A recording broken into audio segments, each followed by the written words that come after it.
Philadelphia, March 15, 1956. Estelle Vogel knelt before the black cavity in the floor of the old studio and couldn't believe her eyes. 17 years ago, she had bricked up 6 canvases here, thinking she was saving art from destruction. Today, when the official letter arrived announcing her teacher's posthumous exoneration, she had returned for them. The floorboards gave way easily, as if time hadn't touched them. In the darkness of the crawl space lay rolled canvases wrapped in oiled cloth. Estelle pulled them into the light. 5 portraits she remembered by heart. But the sixth canvas she didn't recognize immediately.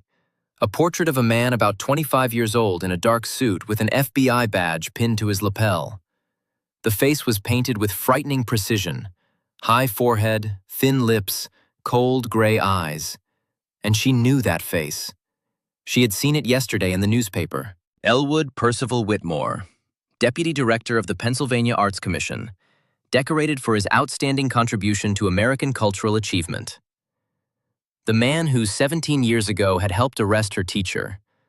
The man who in 1939 wore the badge of federal law enforcement, and who now oversaw the rehabilitation of blacklisted cultural figures, including the very artist whose death warrant he had once signed. But the most terrifying thing wasn't that. The most terrifying thing was that in the lower right corner of the portrait, where her teacher usually placed the date, there was an inscription in small letters. __quote _0__. 1 year before the arrest. Her teacher had known. He had known who would betray him. And he had painted the portrait as a verdict, as testimony, as a curse. Estelle slowly sank to the floor beside the canvas. Her hands were shaking. She was 41 years old, and she had long ago learned not to be afraid. 20 years teaching art in public schools had hardened her, taught her to keep her composure through any difficulty. But now the fear, old, forgotten, clammy fear from 1939 returned and gripped her throat. What should she do with this knowledge? What could she do against a man who had survived all the purges, all the changes of power, and now sat in the deputy director's chair? The studio was empty and cold. Plaster crumbled from the walls. Mold grew in the corner. Windows were broken and boarded up. Once this place smelled of linseed oil and turpentine, filled with the quiet voice of Matthias Brenner explaining the secrets of chiaroscuro. Now it smelled of desolation and oblivion. The building had never been converted to apartments. Turned out the roof leaked and the chimney was cracked. The structure was slowly dying, like the memory of those who once created here. Estelle carefully rolled the portrait back up, placed it in her bag. She took the other 5 canvases too. She rose from her knees, dusted off her coat. Her heart was beating fast, irregularly. She felt a headache beginning, from tension, from fear, from the realization that she now possessed dangerous knowledge. Stepping onto the street, Estelle looked around. Spruce Street was quiet on this March afternoon. Old Philadelphia row houses with ornate cornices, sparse pedestrians hurrying about their business. No one paid her any attention. An ordinary middle-aged woman with a large bag. But inside that bag lay a ticking time bomb. Philadelphia, September 15th, 1939. Back then, 17 years ago, Estelle was 24 years old. She was the best student of Matthias Brenner, the only one he trusted with keys to the studio on Spruce Street. A small room on the 2nd floor of an old Philadelphia townhouse with high ceilings and an enormous north-facing window. Perfect light for portraits. Estelle's father, a high school mathematics and physics teacher, had died of pneumonia in 1931. Her mother, Ruth Vogel, took in sewing, alterations, and custom dresses, barely making ends meet. When Estelle, at 18, came to Matthias Brenner with a portfolio full of timid sketches, he saw talent in her. He accepted her as a student, charging nothing for instruction. More than that, he sometimes fed her, understanding that the Vogel household didn't always have enough to eat. Estelle studied hungrily, with passion. Painting became her salvation from gray, hungry reality. In the studio, before the easel, She forgot about the cramped apartment in Kensington, the endless laundry and cooking, the burden of caring for her mother. Here, among canvases and paints, she was free. Matthias Brenner was strict but fair. He didn't praise easily, but when he did, his words warmed better than any stove. Quote 1, he would say. Quote 2. That September evening in 1939, she stayed late working on a still life.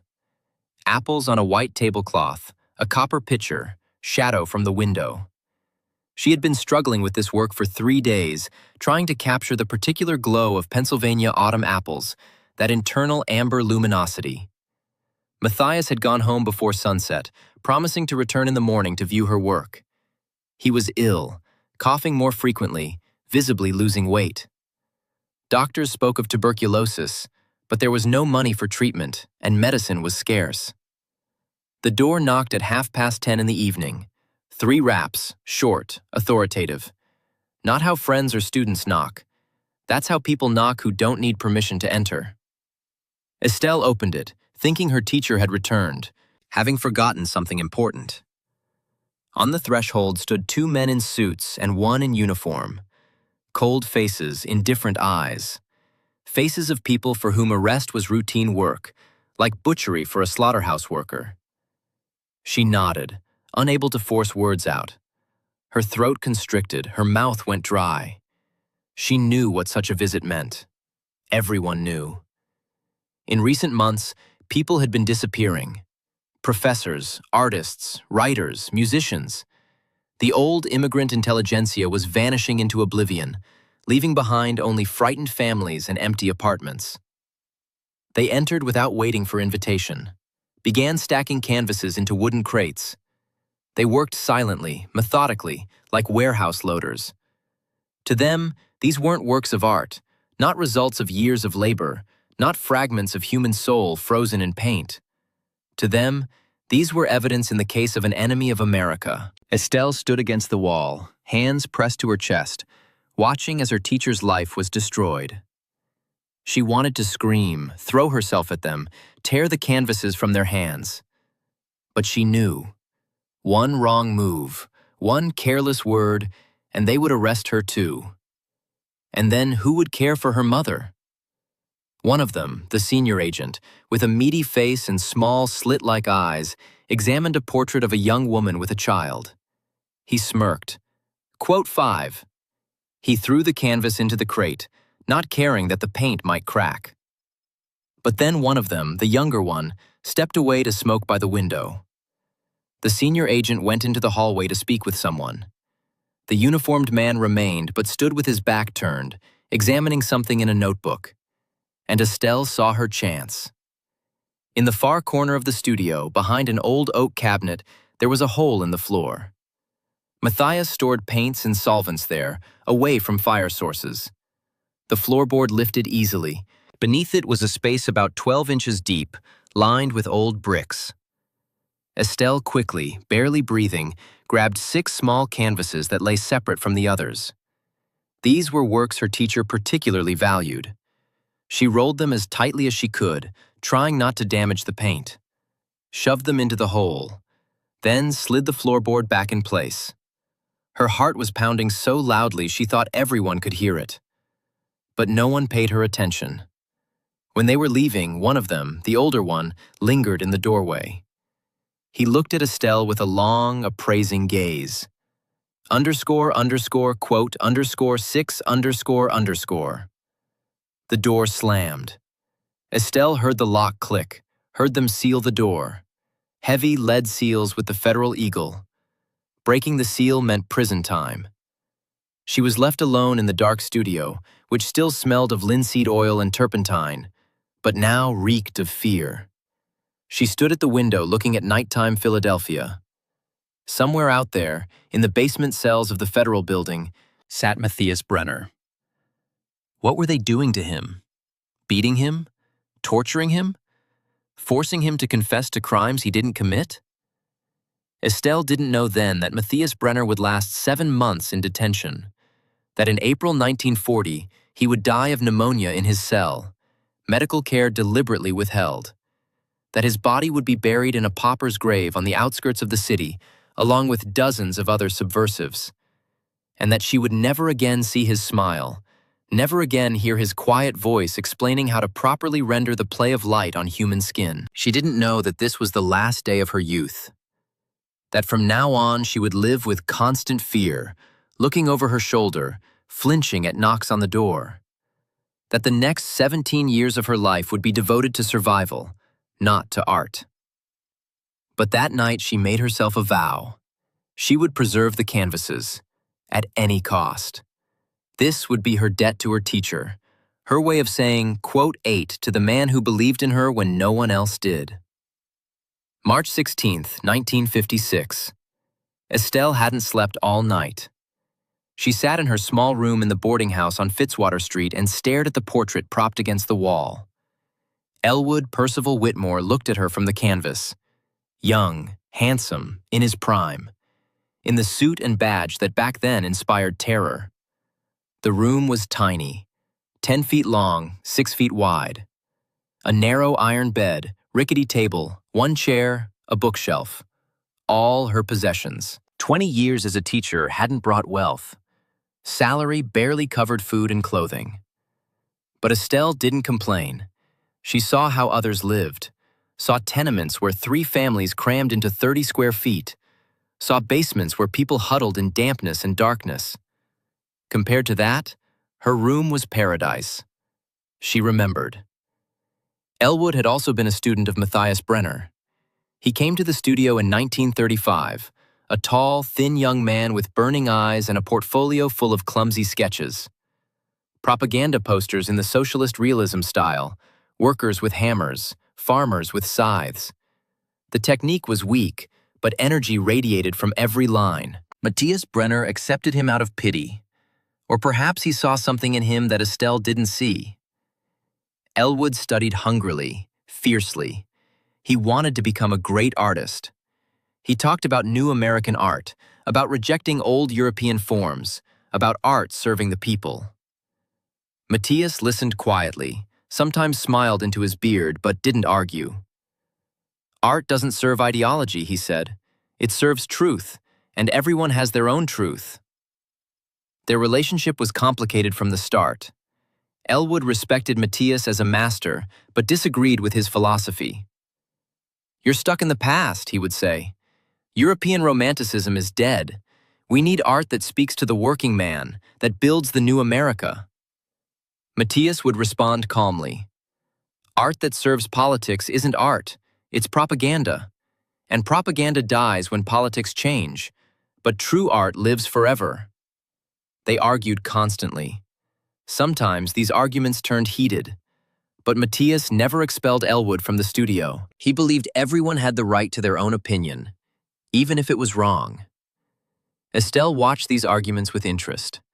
She saw how Elwood's eyes burned with fanatic fire when he talked about the New World Order, about the struggle against fascism, about the need for radical social transformation. She saw how he looked at Matthias, with respect mixed with contempt. Respect for the master's skill, contempt for his outdated views. Then, in the summer of 1938, Elwood stopped coming to the studio. He said he got a job with a federal agency, couldn't continue lessons. He thanked Matthias for everything he'd taught him, shook his hand, left. That was the last time Estelle saw him as a student. The next time she saw him was in September 1939, when he came to seal the studio. He was one of the 2 men in suits. He looked straight at her with those cold gray eyes and didn't show a flicker of recognition. As if they'd never met. As if he'd never sat at that same easel, struggling with perspective. As if Matthias had never patiently corrected his mistakes, never praised his rare successes. Estelle understood then what betrayal looked like. Not passionate hatred, not dramatic confrontation, just cold, bureaucratic indifference. The ability to look at a person who helped you and see not a human being, but a file number, a case to be closed. Now, 17 years later, she knew what she had to do. The portrait was evidence. Evidence of who Elwood Percival Whitmore really was. Evidence of what he had done. evidence that would destroy his carefully constructed reputation. But how to use it? Going to newspapers was dangerous. The press was still cautious about challenging government officials, especially those who now position themselves as champions of civil liberties. Going to the Arts Commission itself was useless. Elwood controlled it. Going to law enforcement was pointless. What crime had he committed, legally speaking? He'd been doing his job in 1939, following orders. No. The only way was through the art world itself, through the very community Elwood now claimed to serve. Estelle thought about the upcoming exhibition at the Pennsylvania Academy of Fine Arts, a major retrospective of artists persecuted during the Red Scare years. Matthias Brenner's rehabilitation had been announced 3 months ago, his name cleared by a congressional committee investigating abuses of the period. The exhibition was meant to honor the victims, to acknowledge the injustice done to them. What if one of Matthias's works in that exhibition was this portrait? What if the art world saw who their deputy director really was? Estelle stood up, went to her small desk, pulled out stationery, began to write a letter to the exhibition curator, Dr. Helena Ashford, whom she knew from teachers' conferences. Her hand was steady, her mind was clear. She would tell the truth, the whole truth, and let the portrait speak for itself. Philadelphia, March 20th, 1956. Dr. Helena Ashford sat in her office at the Pennsylvania Academy of Fine Arts, reading Estelle Vogel's letter for the 3rd time. On her desk lay a photograph of the portrait in question. Even in black and white, the image was arresting. The young man's face, painted with brutal honesty. The FBI badge, the cold eyes. Helena was 58, a formidable woman with steel gray hair pulled into a severe bun. She had been curator of American art for 25 years, had survived the worst years of the witch hunts by keeping her head down and her opinions to herself. She had watched friends and colleagues destroyed by accusations, had seen careers ruined by whispers and innuendo. She had hated every moment of her silence, but had justified it by telling herself she was protecting the institution, preserving art for future generations. Now, reading this letter, she felt old shame burning in her chest. Here was a woman, a schoolteacher, who had risked everything to preserve her teacher's work, who had hidden art in a time when possession of it could mean prison, who had kept faith when Helena herself had been too frightened to speak.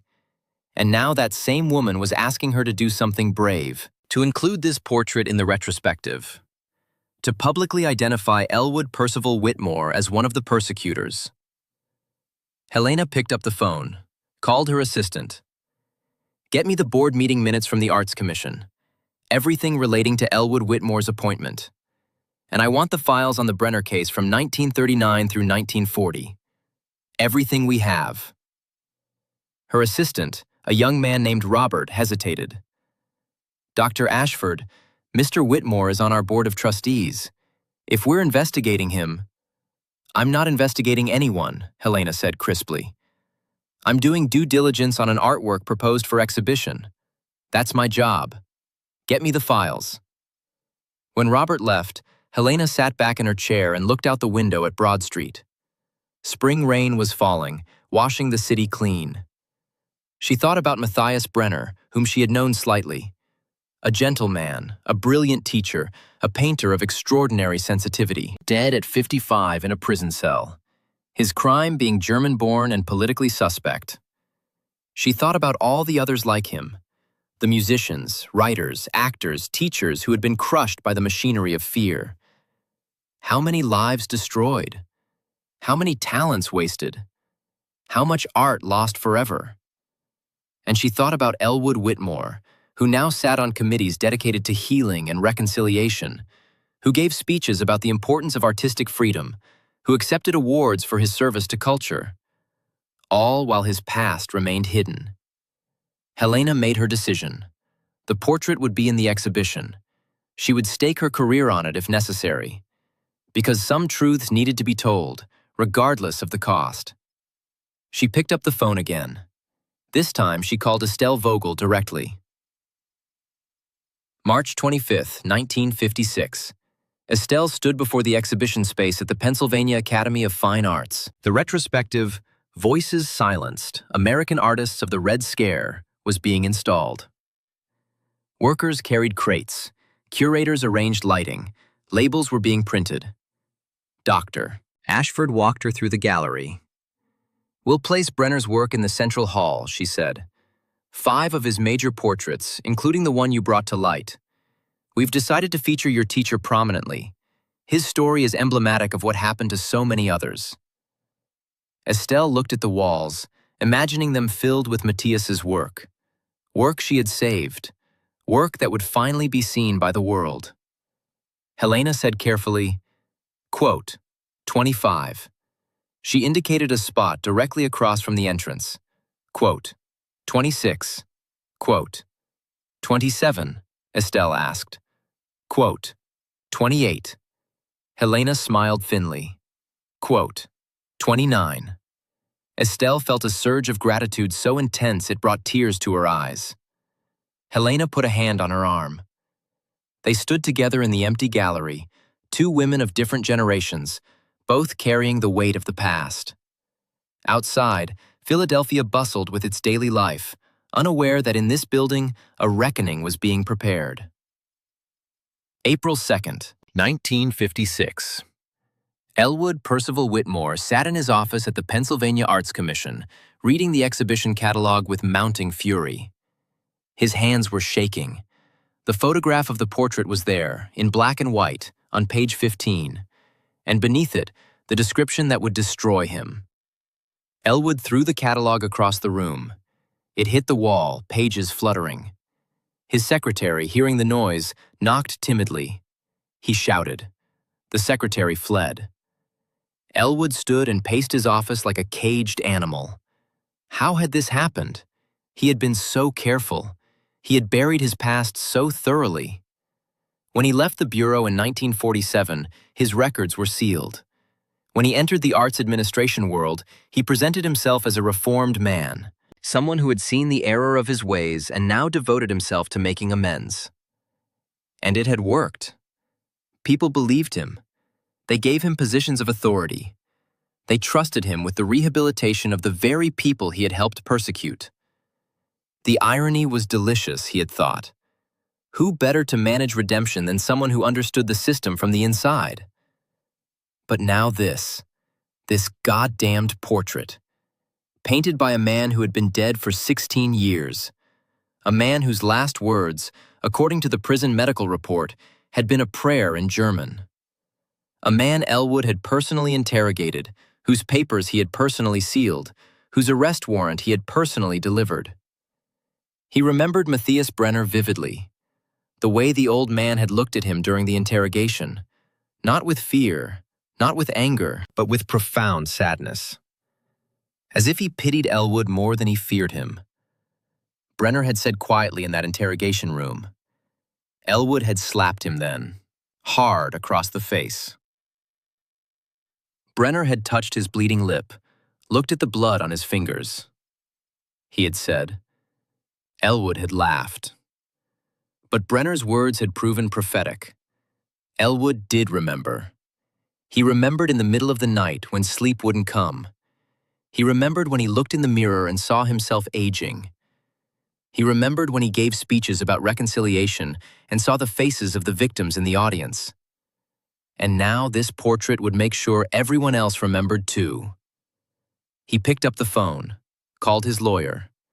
His lawyer, Bernard Katz, listened patiently. Then, Elwood was silent. The trap was perfect. To defend himself, he'd have to admit his role. To admit his role was to confirm the painting's accusation. Quote, 43, quote, he said desperately.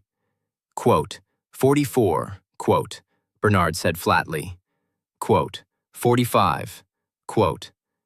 But Elwood knew better. The art world was small. People talked. People remembered.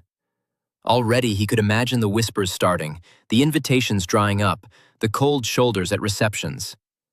He hung up the phone, sat in his leather chair, the chair that symbolized his success, his rehabilitation, his triumph over his past.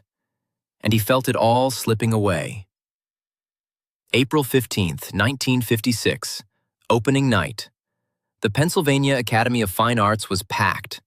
Over 500 people crowded the galleries: artists, critics, collectors, journalists, academics, survivors of the blacklists and their families. The mayor was there, 2 congressmen, the president of the University of Pennsylvania. This was the cultural event of the season. Estelle stood in a corner, dressed in her best navy blue suit, 15 years old but well-maintained. She watched people flow through the galleries, their reactions to the artwork. She saw tears, heard gasps, witnessed quiet conversations, and she watched them discover the portrait. It was positioned exactly as Dr. Ashford had promised, directly across from the main entrance. Impossible to miss. A spotlight illuminated it, making the young Elwood's face glow with an almost supernatural intensity. The FBI badge gleamed. The inscription, Judas, 1938, was clearly visible in the lower corner. People stopped, read the label, looked at each other, whispered. The whispers grew louder, spreading through the crowd like wildfire. That's Elwood Whitmore, the deputy director? My God, he was one of them? I heard he interrogated dozens of people. He signed off on half the arrests in Philadelphia. Doctor. Ashford appeared at Estelle's side. Quote 52, quote, she said quietly. Quote 53, quote. Estelle nodded, unable to speak. Her eyes were fixed on the portrait, on Matthias Brenner's final testimony. The old painter had known. Somehow, he had known what Elwood would become, what he would do, and he had left this record, this evidence, this curse. A commotion at the entrance. Elwood Percival Whitmore had arrived. He strode through the crowd, his face a mask of composure. But Estelle could see the tension in his shoulders, the tightness around his mouth. He walked straight to the portrait, stood before it. The crowd fell silent. Everyone watched. Elwood stared at his younger self, at the face Matthias Brenner had captured with such brutal honesty, at the FBI badge, at the inscription. Someone in the crowd, Estelle never found out who, started to clap. Slow, deliberate clapping. Not applause. Something else. Something accusatory. Others joined in. The clapping spread through the gallery. Not applause. Condemnation. Elwood turned, his face flushed. He looked at the crowd, at all those eyes staring at him. Artists he had helped blacklist. Families of men who had died in detention. People whose careers he had destroyed with a signature on a form. He opened his mouth to speak. No words came. What could he say? How could he explain? How could he defend the indefensible? He turned and walked out. The crowd parted for him silently. No one spoke. They just watched him leave, his footsteps echoing on the marble floor. When the door closed behind him, someone started talking. Then everyone was talking. The noise level rose, a mixture of shock, vindication, grief, and something like joy. The joy of seeing truth finally acknowledged, of seeing a lie exposed. Doctor. Ashford touched Estelle's arm. Quote 54, quote, she said. Quote 55, quote. Estelle wiped her eyes. Quote 56, quote. Quote 57, quote, Helena said. Quote 58, quote. April 16, 1956. The Philadelphia Inquirer ran the story on the front page. The article detailed Elwood Whitmore's role in the persecution of artists during the Red Scare years, his interrogations, his participation in arrests. It quoted survivors, cited documents, built a devastating case. By afternoon, the story had been picked up by the Associated Press. By evening, it was national news. Elwood Percival Whitmore resigned from the Pennsylvania Arts Commission at 5 p.m. that day. His letter of resignation was terse. Due to recent revelations about my past service with federal law enforcement, I believe my continued presence on this commission would be a distraction from its important work. I therefore tender my resignation effective immediately. No apology, no admission of wrongdoing, just resignation. But it was enough. The art world moved swiftly. Within a week, Elwood was removed from every board, every committee, every advisory position he held. Invitations were rescinded. Awards were quietly revoked. His name disappeared from donor lists, from exhibition catalogs, from the social register. He became a ghost, haunting the margins of a world that had once celebrated him. Estelle followed the news with a mixture of satisfaction and sadness. Satisfaction that justice, however delayed, had been served. Sadness that it had taken so long, that Matthias Brenner hadn't lived to see it. She visited the exhibition 3 more times before it closed. Each time, she stood before the portrait remembering her teacher, remembering his kindness, his wisdom, his quiet strength, remembering the day they took him away and the night she hid his work. On her last visit, an elderly woman approached her. Quote, 61. Estelle nodded. The woman took her hand. Quote, 62, she said, tears in her eyes. Estelle squeezed her hand.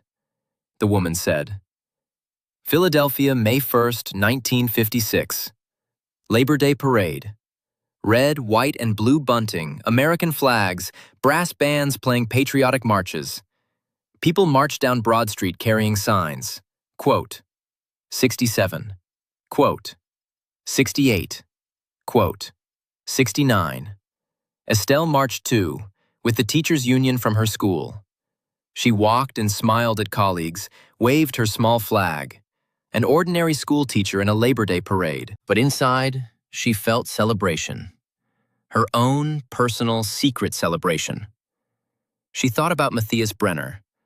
What would he say if he could see this day? See how the man who betrayed him had fallen from power, had slunk away into obscurity. See how his portrait had become an instrument of truth. Estelle thought he would smile. That quiet, sad, wise smile of his. And then he would say, truth always wins. Not immediately. Not the way we want. Sometimes it takes decades. But it wins. Because truth is stronger than lies, as light is stronger than darkness. Philadelphia, June 15, 1956. Estelle visited the Philadelphia Museum of Art. The Brenner retrospective had closed at the Academy, but several works had been acquired for the permanent collection, including the portrait. It now hung in the American Art Wing, in a gallery dedicated to artists persecuted during the McCarthy era. The label had been expanded. Matthias Brenner, 1885 to 1940. Portrait of a Federal Agent. Oil on Canvas, 1938. Gift of Estelle Vogel. This portrait, hidden for 17 years to protect it from destruction, depicts Elwood Percival Whitmore, then an FBI agent who participated in Brenner's arrest and detention. The artist's inscription, Judas, stands as a powerful indictment of betrayal. Brenner died in federal custody in 1940, his crime being German birth and suspected left-wing sympathies. This portrait remains as testimony to an era when fear triumphed over justice, and as a reminder that art preserves truth when institutions fail. Estelle stood before it, reading the label again and again. People passed, stopped, looked, moved on. Some shook their heads. Some crossed themselves, whispered prayers. Some wept quietly, remembering their own losses. This wasn't just a portrait. This was a verdict, rendered by art, which remembers everything and forgives nothing. Epilogue. Philadelphia, Fall 1972. Estelle is 57 years old. She retired from teaching 3 years ago, lives alone in a small apartment on South Street. Gray hair she doesn't dye, lined face, work-worn hands of a lifelong teacher. But her eyes are the same, clear, alive, intelligent. She sits by the window writing memoirs, slowly, carefully, remembering every detail.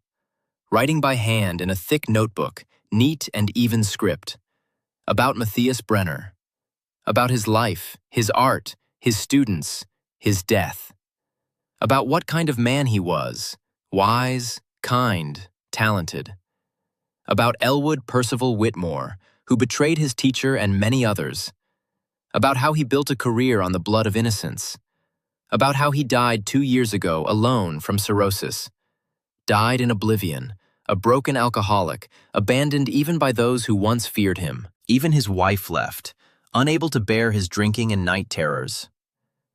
About the portrait that hangs in the museum and has been seen by tens of thousands of people over these 16 years, Estelle writes, and her hand doesn't tremble. She writes truth, the truth Matthias Brenner taught her. Quote 72, quote, she writes in the final chapter. Quote 73, quote. She puts down her pen, closes the notebook, looks out the window at the city that has survived so much pain, so much loss. But the city lives, people live, and memory lives.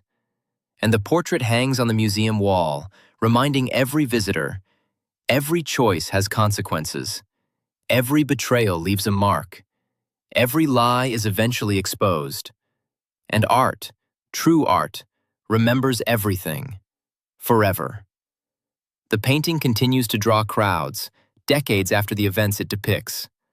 Art students study Brenner's technique, the way he captured Whitmore's cold ambition in the set of the jaw, the moral emptiness in those gray eyes.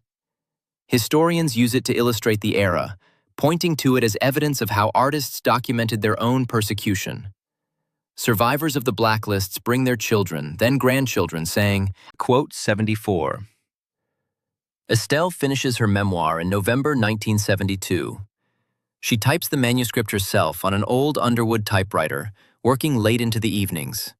300 pages. She makes 6 carbon copies, distributes them to libraries, historical societies, archives. She wants the story preserved, wants multiple copies in case one is lost or destroyed. The memoir is published by a small university press in 1974. It doesn't become a bestseller, too specific, too painful, too focused on one man's story in one city. But it finds its audience. Scholars cite it, students read it. Survivors write to her, sharing their own stories, thanking her for speaking truth. Elwood Whitmore's name, once spoken with respect in art circles, becomes a cautionary tale. When young curators enter the field, older colleagues tell them, remember Elwood Whitmore. Remember what happens when you serve power instead of art. Remember what happens when you betray your teachers, your principles, your own soul. The portrait itself becomes iconic. It's reproduced in textbooks on American art, in histories of the McCarthy era, in studies of political persecution. Museums request it for traveling exhibitions. But the Philadelphia Museum of Art refuses to loan it. Quote, 76, quote, the director says. Quote, 77, quote. In 1980, on the 40th anniversary of Matthias Brenner's death, the museum holds a special memorial event. Estelle is invited to speak. She is 65 now, retired 11 years, her hair completely white. She walks slowly to the podium, arthritis making her joints ache. But her voice is strong. I was 24 when they arrested my teacher, she says. I am 65 now. 41 years have passed. Matthias Brenner has been dead for 40 years. Elwood Whitmore has been dead for 8. But the portrait lives. The truth lives. And that is what matters. My teacher once told me that art serves truth. Not beauty, not pleasure, not politics. Truth. And truth is often uncomfortable. Truth often makes powerful people angry. Truth can be dangerous to possess, dangerous to tell. But without truth, we are nothing. Without truth, we live in darkness. Without truth, the crimes of the past are repeated in the present. This portrait is truth. Uncomfortable, dangerous, unforgiving truth. It shows us what one man became when he chose power over principle. It shows us what another man understood when he chose principle over survival. Keep looking at it. Keep telling its story. Keep asking yourselves, which of these men would I be? The teacher who painted truth and paid with his life? Or the student who traded his soul for a badge? Because that choice, that fundamental choice between integrity and expedience, is one every person faces. Not once, but many times throughout life. Small betrayals, small compromises, small surrenders of principle. Matthias Brenner never surrendered. He died for that. But he won. Because we remember him. We honor him. We learn from him. Elwood Whitmore surrendered everything. He lived for that. But he lost. Because we remember him too, but not with honor, with shame, with the knowledge that his life, for all its length, was wasted, that he became exactly what his teacher warned against. Look at the portrait. Look at those eyes. See the coldness there, the emptiness. That is what betrayal does to the betrayer. It hollows them out, leaves them empty, turns them into shells walking around wearing human faces. My teacher saw that, painted that, left that testimony. For us, for you, for everyone who comes after. Never forget, never betray, never surrender what makes you human. That is Matthias Brenner's legacy. That is what this portrait teaches us. __quote _85 __. The audience, 200 people packed into the museum auditorium, rises in standing ovation. They clap until their hands hurt. Some cry. Some embrace each other. An old man in the back row, a violinist blacklisted in 1953, shouts, _86. After the event, people line up to meet Estelle, to shake her hand, to thank her. A young woman, an art student, says, _87 _88, Estelle says, _89 . The student nods eagerly. 90. An elderly man approaches, leaning on a cane. 91. Estelle takes his hand. 92. 93, the man asks. 94. Estelle shakes her head. The man nods, wipes his eyes. Philadelphia, present day, 2023. The portrait still hangs in the Philadelphia Museum of Art. The label has been updated several times over the decades, each version adding new historical context, new scholarship, new interpretation. But the core message remains the same. Art students still study it, analyzing Brenner's technique, his use of color and light to reveal character. Historians still reference it in books about the McCarthy era, the Red Scare, the persecution of artists and intellectuals. Teachers still bring school groups to see it, using it to teach lessons about moral courage, about standing up to authority, about the consequences of betrayal. And visitors still stop before it, reading the label, studying the young man's cold eyes, the FBI badge, the damning inscription. They still whisper to each other, __quote _97 __ Estelle Vogel died in 1995, at age 80. She was buried in Mount Peace Cemetery, not far from where Matthias Brenner's body was eventually reburied after being exhumed from the pauper's grave and given a proper funeral in 1960. Her obituary in the Philadelphia Inquirer was titled, __quote _98 __. The article recounted her story, the hidden paintings, the portrait that exposed Elwood Whitmore. Her memoir, long out of print, was reissued in 2015 by a major publisher. The new edition includes photographs of Brenner's artwork, historical documents, and an introduction by a prominent art historian explaining the painting's significance. The portrait itself has been valued at over $2 million by insurance appraisers. Not because of the technique, though it's excellent. Not because of the painter's fame, though Brenner is now recognized as an important American artist of the interwar period. But because of what it represents. It represents the power of truth, the persistence of memory, the ability of art to witness, to testify, to judge. It represents one woman's courage in preserving what she knew to be important, even when doing so was dangerous. It represents one teacher's foresight in documenting the betrayal he knew was coming, trusting that someday, somehow, that documentation would matter. And it represents the fundamental truth that Matthias Brenner taught all his students. Art is not decoration. Art is not entertainment. Art is not propaganda. Art is truth. Uncomfortable, dangerous, essential truth. And truth, no matter how long buried, always comes to light.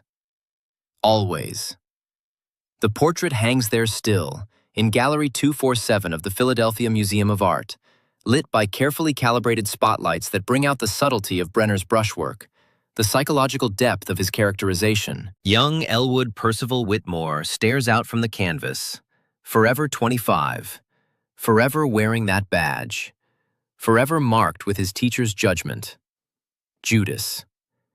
And every day, hundreds of visitors pass through that gallery. Some barely glance at it. Some stop and read the label. Some stand before it for long minutes, contemplating what it means, what it says about human nature, about moral choice, about the long arc of justice. The museum guards who see it every day still find it powerful. __quote _99 __, says Marcus, who has worked Gallery 247 for 15 years.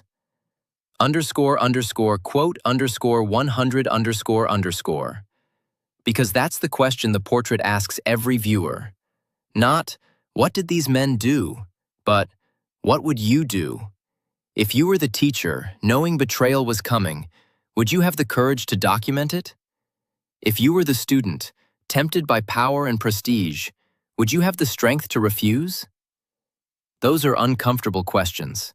Questions without easy answers. Questions that challenge viewers to examine their own compromises, their own small betrayals, their own moral choices.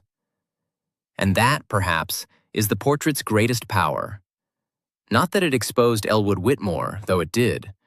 Not that it vindicated Matthias Brenner, though it did that too.